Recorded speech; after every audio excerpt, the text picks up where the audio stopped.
जय हिंद दोस्तों, मैं हूं शायर सहाय प्रमाणिक और 26 जनवरी यानी कि गणतंत्र दिवस के शुभ अवसर पर लेकर आया हूं बहुत ही शानदार धमाकेदार भाषण, वो भी बहुत ही कम शब्दों में, जिसे आप स्कूल कॉलेज के मंच पर बोल सकते हैं और सबका दिल जीत सकते हैं। तो चलिए बिना देर किए भाषण की शुरुआत करते हैं।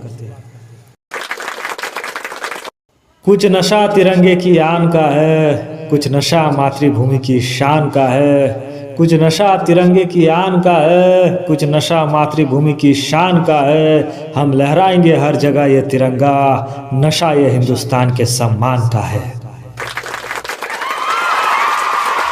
बहुत बहुत धन्यवाद आप सबका। माननीय मुख्य अतिथि, आदरणीय प्रिंसिपल सर, सम्मानित शिक्षकगण और मेरे प्यारे दोस्तों, सबसे पहले तो आप सभी को गणतंत्र दिवस की ढेर सारी शुभकामनाएं। जैसा कि हम जानते हैं, आज हम सभी हमारे देश के 77वां गणतंत्र दिवस मनाने के लिए यहाँ एकत्रित हुए हैं। मेरा नाम सहाय प्रमाणिक है और इस खास अवसर पर मुझे आप सभी के सामने भाषण देने का अवसर मिला है। इसके लिए आप सबका बहुत बहुत धन्यवाद। आज हम अपने देश के इतिहास में एक बहुत ही खास दिन गणतंत्र दिवस मनाने के लिए एकत्र हुए हैं। आज ही के दिन 26 जनवरी 1950 को हमारा देश भारत एक गणतंत्र राष्ट्र बना था।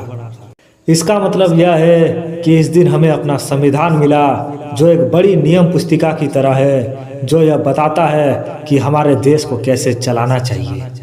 संविधान एक बहुत ही महत्वपूर्ण दस्तावेज है, क्योंकि यह हमें भारत के नागरिक के रूप में हमारे मौलिक अधिकार देता है।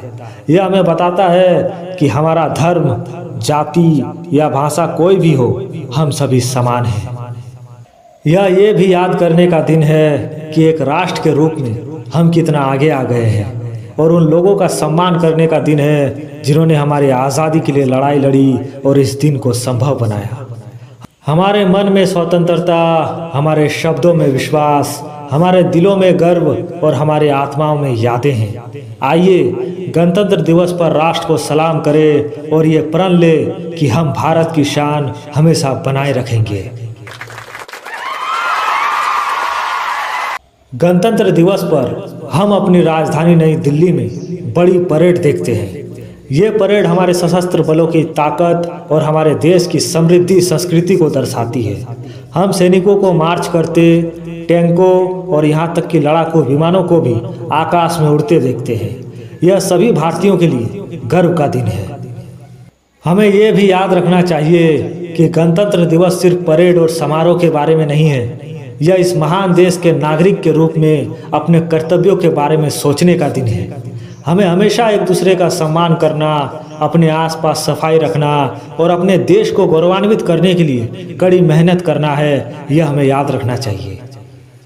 तो आइए इस दिन को बड़ी खुशी और गर्व के साथ मनाएं और अच्छे नागरिक बनने का वादा करें और अपने देश को और बेहतर बनाने के लिए कड़ी मेहनत करें। अब मैं एक शायरी के साथ अपने भाषण का समापन करना चाहूँगा कि हम बलिदानों के आदी हैं, उस हिंद के फौलाद हैं। हम बलिदानों के आदी हैं, उस हिंद के फौलाद हैं। जिस माटी पे थे जन्मे भगत सिंह, हम उस माटी के औलाद हैं। और ऐसे ही सारी वीडियोस के लिए चैनल को सब्सक्राइब जरूर करें और वीडियो पसंद आया तो एक लाइक जरूर करें।